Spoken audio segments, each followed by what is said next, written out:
Bonsoir, peuple de Dieu, et bienvenue dans l'église des révélations. Une fois de plus, je suis parmi vous et je me réjouis. Je suis heureux de voir que vous aimez le Père éternel, parce que je vois que vous voulez prendre connaissance des nouvelles révélations que le Père éternel nous donne dans cette année 2025. Vous savez, comme je vous le dis toujours, les révélations nous viennent en méditant les Écritures. Quand on médite les Écritures et qu'on est attentif à ce qu'on lit ou à ce qu'on entend, si on est attentif et on n'est pas distrait, on reçoit à 100%. Et le Père éternel nous donne beaucoup de révélations par le Saint-Esprit. Pour cela, ce soir, je vous salue au nom de notre Père éternel. Et je vous salue au nom de notre Sauveur, Emmanuel le Christ. Le vrai nom de l'élu de Dieu, du Christ. Amen. Je vous l'ai dit beaucoup de fois dans mes messages précédents que Emmanuel, c'est la révélation qui nous donne Ésaïe 7, verset 14. Ce verset nous dit: la Vierge aura un fils et on lui donnera le nom d'Emmanuel, Dieu parmi nous. Et la seconde fois, dans un autre verset, Matthieu 1, verset 23, nous dit que l'ange Gabriel est venu voir la Vierge Marie et il lui dit: tu auras un fils et tu lui donneras le nom d'Emmanuel, Dieu parmi nous. C'est 2 fois que c'est répété dans les Écritures. L'ange Gabriel n'a pas dit: tu auras un fils et tu l'appelleras Jésus, le Fils de Dieu. Non, tu l'appelleras Emmanuel, Dieu parmi nous. Et quand on sait une chose que dans les Écritures c'est répété 2 fois, c'est la vérité. Il faut faire attention et méditer le pourquoi. Quand le Père éternel répète 2 fois la même chose, qu'il dit à ses apôtres: en vérité, je vous le dis. En vérité, je te le dis, Pierre. C'est une vérité. Jean 3 dit à Nicodème: Nicodème, en vérité, je te le dis, si tu ne renais de l'eau et de l'esprit, tu ne rentreras pas au royaume de Dieu. Amen. Les tables de la loi écrites en pierre ont été construites 2 fois. C'est dans les Écritures. C'est parce que quand le Père éternel répète, ou le Christ dit en vérité, c'est très très important. Amen. Et Ésaïe 42, verset 1 nous dit: je vous envoie mon serviteur, je le soutiendrai, je l'aiderai, en lui j'ai mis mon esprit, et lui, il annoncera la justice de Dieu au monde entier. La justice de Dieu, ce sont les 10 commandements qui gouvernent le globe entier, même s'ils ne croient pas en Dieu. Même les incrédules, qu'on est dans une nation, on est gouverné par les 10 commandements. Amen. Donc le Père éternel, justice.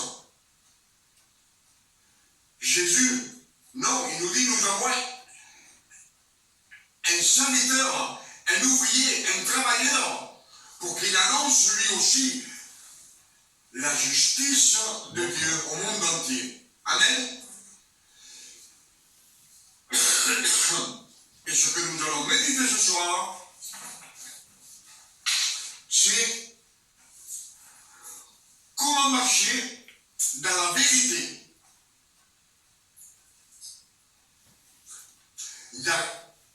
Il y a qu'en marchant dans la vérité qu'on peut hériter le royaume de Dieu.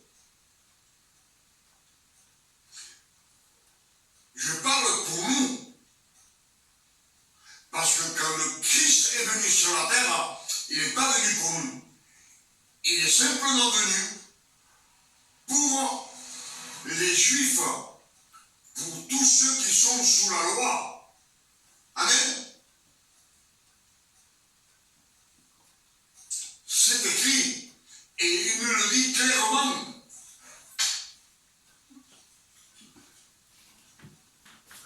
Jean 1, verset 14 nous dit, et la parole a été faite chair. Cette parole a été faite chair. La parole, c'est la parole de Dieu. Le Père, la parole et le Saint-Esprit. Les trois en qui font le Père éternel. Et la parole a été faite chair. Le Père éternel a pris la parole et il l'a mis dans le corps d'Emmanuel le Christ, né de la Vierge Marie, de chair et de sang, comme vous et comme moi. C'est le Père éternel qui est venu sur la terre pour récupérer sa création et la sauver. Mais les élus, le peuple, rien que le peuple élu. Amen.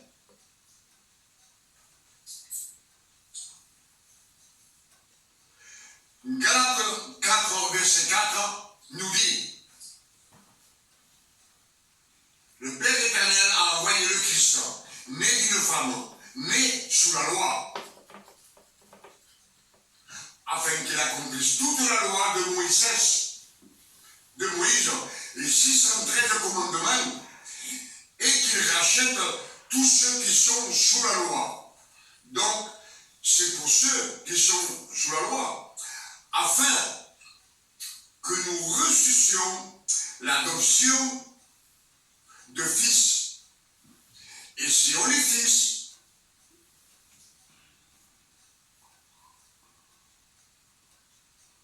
on n'est plus serviteur. On n'est plus disciples, mais nous sommes co-héritiers de Christ par le Père éternel, par la grâce du Père éternel. C'est ce qui nous dit aux Juifs, pas à nous. Nous sommes les gentils. Nous ne sommes pas. Nous sommes la création de Dieu, mais pas le peuple élu. Matthieu 20, verset 28, nous dit ainsi, ainsi est venu le Fils de l'homme, de chair et de sang. Il dit, je ne suis pas venu pour être servi, mais pour vous servir et donner ma vie comme une rançon pour plusieurs. C'est pas pour tout le monde non plus. Pour plusieurs. Amen.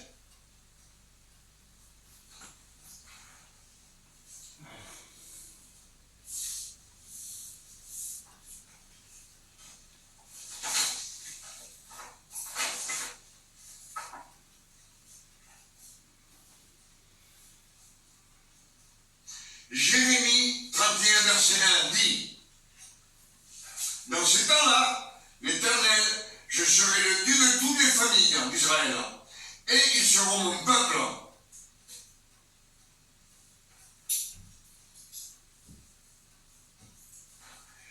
Galates 5, verset 1 nous dit, le Christ est venu pour nous donner la liberté.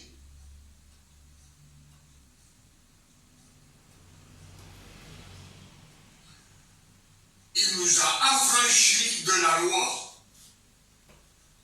Mais c'est toujours pour le peuple élu. Et il dit, soyez forts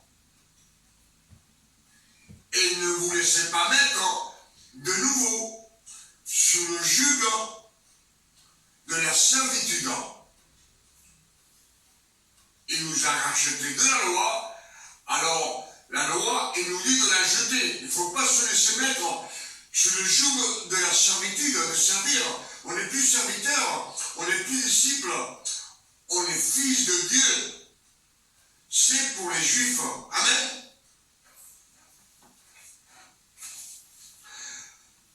Pour cela, je vous dis comment marcher dans la vérité, en prêchant les révélations que le Saint-Esprit nous révèle, en méditant les Saintes Écritures, sans écouter les fausses doctrines des hommes, mettre en pratique ce qui est écrit et croire que c'est la vérité par foi. Amen. Je vous dis que le Père Christ est venu sur la terre, c'est le Père éternel qui est venu sur la terre. Et il est venu pour récupérer et sauver les Juifs.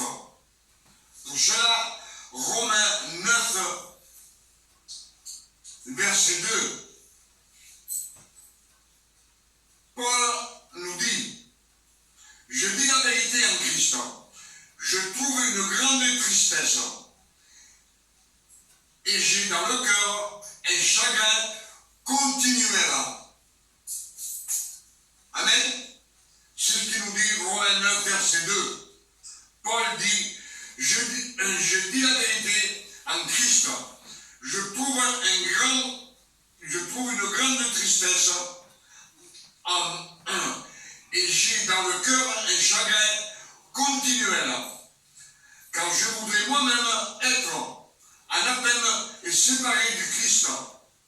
Il veut être séparé du Christ. C'est ce qu'il nous dit, Paul. Pour mes frères, je voudrais moi-même être anathème et séparé de Christ. Pour mes frères, mes parents, selon la chair, qui sont israélites. On sait que Paul est descendant de Benjamin.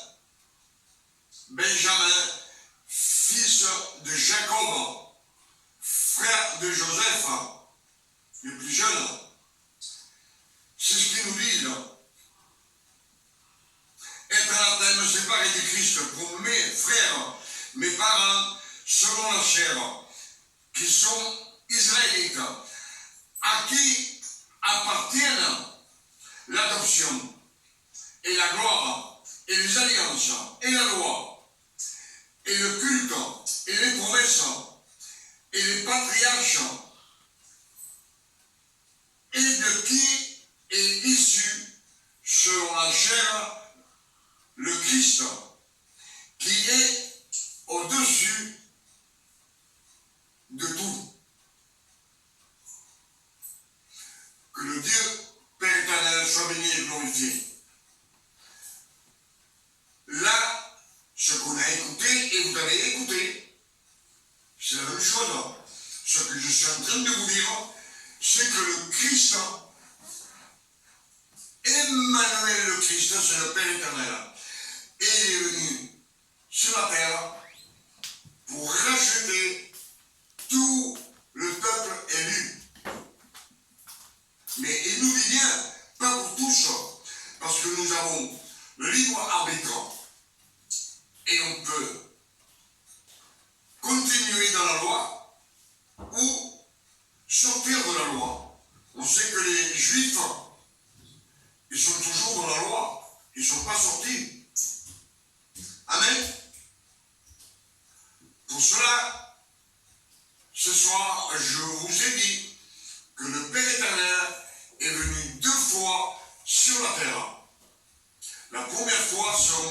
corps d'Abraham. Abraham était assis devant sa tente et 3 hommes apparurent devant lui. C'est à ce moment, à cette époque, que le Père éternel dit à Abraham, ta femme, Sarah, aura un fils. Il lui dit, l'année prochaine, ta femme aura un fils. Et Abraham prit un agneau, il le cuisina avec de la crème, et ils mangèrent, les 4 hommes mangèrent sur un arbre. Amen. C'était dit le Père éternel qui est venu pour la première fois. Pour cela, il est venu détruire Sodome et Gomorrhe. Et il dit à Abraham, il lui dit, je cacherai à mon ami Abraham ce que je vais faire. Et il lui dit, je vais détruire Sodome et Gomorrhe. Et alors, Abraham parle avec le Père éternel en marchant. Il marche avec lui. Et les 2 anges de justice, l'ange Gabriel et l'ange Michel, descendent à son homme. Et là, l'autre, le neveu d'Abraham, était à la porte du village. Et quand il les voit venir, il les invite à rentrer chez eux. Mais ces anges, ils sont venus détruire. Ils ne sont pas venus pour annoncer la destruction. Non. Ils sont venus faire la justice, séparer le bien des ténèbres. On sait que l'autre, sa femme, ses 2 filles ont été sauvées parce qu'ils croyaient au Père éternel. Ils marchaient avec Abraham sous la grâce de Jésus. Excusez-moi, sous la grâce du Père éternel. Et alors, ils ont séparé la lumière, les 4 personnes qui vivaient dans la lumière du Père éternel, et le reste a été condamné. Ceux qui marchaient dans l'adultère, dans la transgression, dans le mensonge, dans l'union mixte, homme avec homme et femme avec femme, ils se mariaient et Dieu les a détruits pour toute l'éternité. Amen. Pour cela, je vous dis que c'est la première fois que le Père éternel est venu sur la terre. Et la deuxième fois, c'est comme je vous ai dit, que la parole a été faite chair et est rentrée dans le corps d'Emmanuel le Christ, le Fils de la Vierge Marie. Amen. Je pense que les Écritures sont claires et je remercie le Père éternel pour ces révélations qu'il nous donne dans cette année 2025. Et je demande au Père éternel qu'il puisse ces révélations rentrer dans nos mémoires et les précieux mondes entiers, qu'ils sachent la vérité. La vérité doit venir à la lumière. Le monde entier vit dans les ténèbres. Vous savez que le monde entier de nos jours est à l'extrême du péché. Aujourd'hui, c'est encore pire que Sodome et Gomorrhe. Pour cela, le Christ, le Père éternel, va venir chercher son Église. Amen. Pour cela, je dis merci, Papa, pour toutes ces révélations que tu nous donnes en cette année 2025. Que ton nom soit béni et glorifié, sur la terre comme au ciel. Et que ce message puisse nous éclairer et nous ramener à la lumière des saintes écritures, que nous enlève le bandeau qu'on a dans l'intelligence.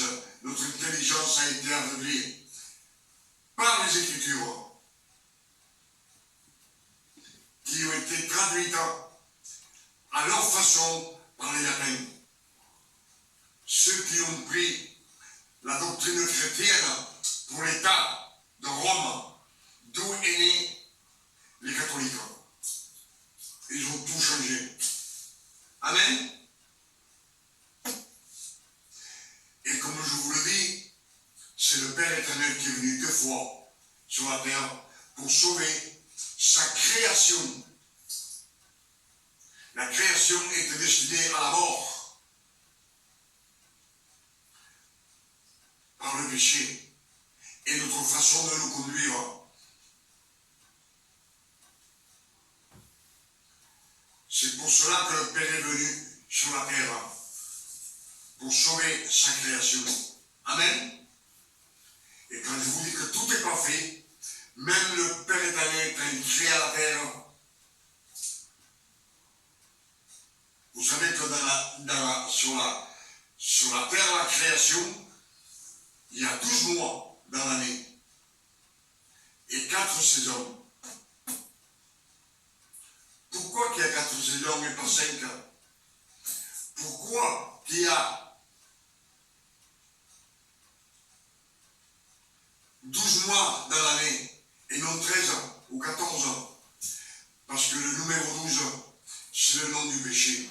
Le numéro 6, c'est le numéro du péché, de l'homme pécheur. Le 12, c'est le double, 6 et 6. Une femme qui avait des pertes de sang pendant 12 ans, qui était retenue par le malin. Une autre femme qui était couvée pendant 18 ans. 3 fois 18, c'est le chiffre du malin. Amen. Mais non, la terre a 12 mois, comme les 12 tribus. Amen. Et 4 saisons. Les 4 saisons, c'est pour le monde entier. Le numéro 4, comme je vous l'ai dit, à chaque fois, ce sont les chiffres qui ont une significance. Et le 4, c'est la significance pour le monde entier. 40 jours, 40 nuits, 40 années dans le désert, 430 ans en esclavitude, en Égypte.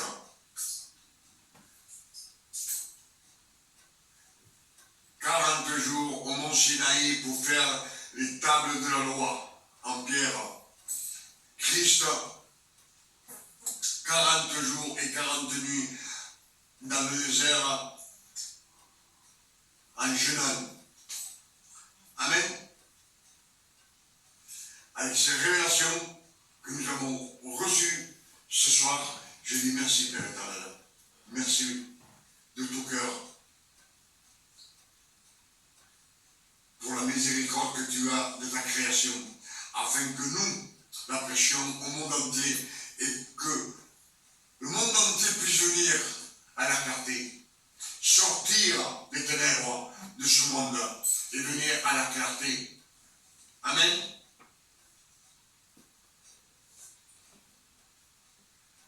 Et je demande au Père éternel, au nom de notre Père, je demande au Père éternel, au nom de notre Sauveur Emmanuel le Christ, qu'il nous donne une nuit de repos, de tranquillité, de paix, de santé, comme le Père éternel donne à ses fils. À demain, si le Père éternel nous le permet. Que Dieu vous garde et vous bénisse. Amen.